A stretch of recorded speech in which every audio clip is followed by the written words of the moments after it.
네, 오늘 이 본문 말씀은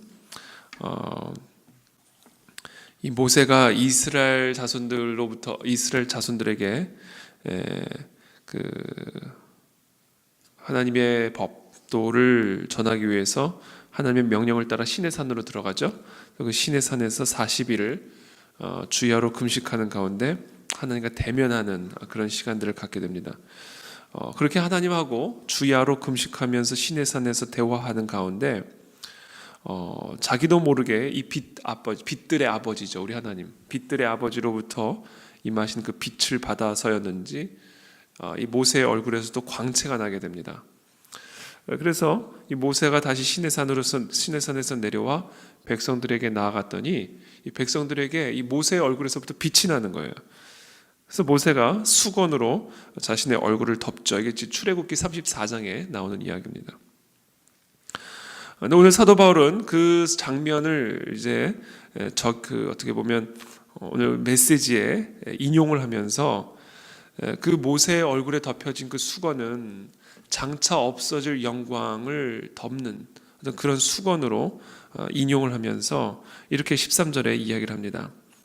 우리는 모세가 이스라엘 자손들에게 장차 없어질 것의 결국을 주목하지 못하게 하려고 수건을 그 얼굴에 쓴 것 같이 아니하노라. 모세는 하나님으로부터 율법을 받았고 그리고 그 가운데 모세의 얼굴에서 광채가 났습니다. 그러나 모세는 이 백성이 자기 얼굴에서 나오는 이런 일시적인 영광에 주목하지 않게 하기 위해서 수건으로 이렇게 얼굴을 가렸던 것이죠. 사도 바울은 오늘 그 수건을 이 이스라엘 백성들의 어떤 영적 무지와 편견을 의미하는 것으로 사용하고 있습니다. 수건. 그러면서 14절에 이렇게 얘기합니다. 그들의 마음이 완고하여 오늘까지도 구약을 읽을 때에 그 수건이 벗겨지지 아니하고 있으니 그 수건은 그리스도 안에서 없어질 것이라. 이 모세의 얼굴을 덮었던 그 수건을 이 이스라엘 백성들의 영적 무지와 편견으로 비유적으로 인용을 하고 있는 것이죠. 그래서 그 구약의 율법이라는 수건에 가려져서 우리를 위해서 오신 하나님의 아들 메시아를 바라보지 못하고 그 복음을 받아들이지 못하고 있는 이와 같은 이스라엘 백성들의 영적 무지와 편견을 설명을 하고 있는 것입니다. 우리가 영적으로 무지하거나 이 영적인 어떤 편견을 갖게 되거나 마치 우리 마음에 수건이 덮여진 것처럼 우리 눈에 수건이 덮여진 것처럼 이런 영적인 관점이 사라지는 이유가 있는데요. 그 이유는 14절에 이렇게 사도 바울이 이야기합니다. 그들의 마음이 완고하여, 이렇게 되죠. 마음이 완고하여. 이 마음이 완고해질 때 우리의 영적 무지, 영적 편견, 영적 안목들이 사라지게 된다라는 것이죠. 이 이스라엘 백성들이 그랬다라는 거예요. 율법이라고 하는 어떤 이런 이 모세가 시내산으로부터 받은 이 하나님의 율법은 사실은 예수 그리스도의 복음으로 인도하는 몽학 선생과 같은 것인데 그 몽학 선생 앞에 마음이 완고해져서 그 율법이 가르치고 있고 그 율법이 보여주고 있는 메시아를 바라보지 못하고 마음이 완고하여져서 계속해서 그 율법이라는 수건에 그 마음이 덮여져 있는 것이죠. 그러면서 15절부터 이렇게 얘기합니다. 대책을 얘기합니다. 대책. 오늘까지 모세의 글을 읽을 때 수건이 그 마음을 덮었도다. 그러나 언제든지 주께로 돌아가면 그 수건이 벗겨지리라.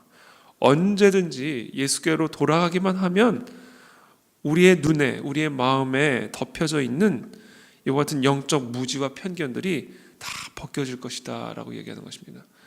우리 예수께로 가면, 예수께로 나아가면 우리의 눈에 비늘이 벗겨지는 일들이 일어납니다. 대표적인 경험을 한 사람이 사도 바울이죠.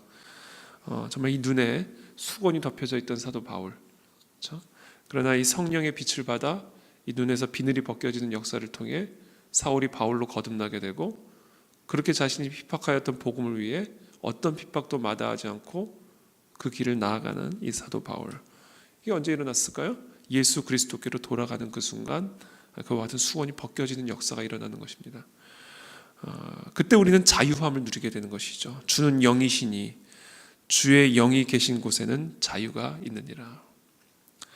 우리가 다 수건을 벗은 얼굴로 거울을 보는 것 같이 주의 영광을 보매 그와 같은 형상으로 변화하여 영광에서 영광에 이르니 곧 주의 영으로 말미암음이니라.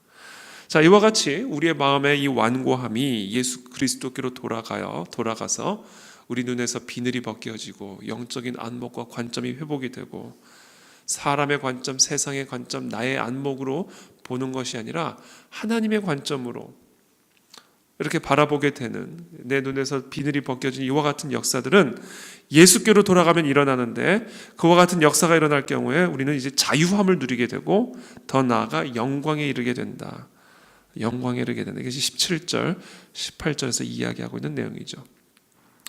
저는 오늘 시간 우리 모두에게 이 영적인 안목이 회복되기를 축복합니다.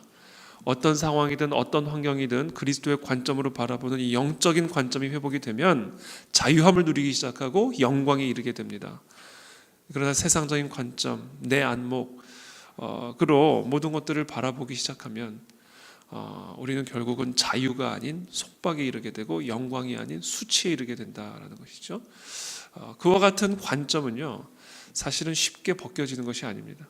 그리스도께로 돌아가야만, 그리스도의 임재 안에 거해야만, 우리에게 비춰주시는 그 성령의 빛을 받아야만 우리 눈에 비늘이 벗겨지는 역사가 일어나게 된다는 것이죠. 그래서 저는 오늘 그와 같은 역사가 오늘 이 새벽에 기도하는 가운데 우리 가운데 임하게 되기를 바랍니다.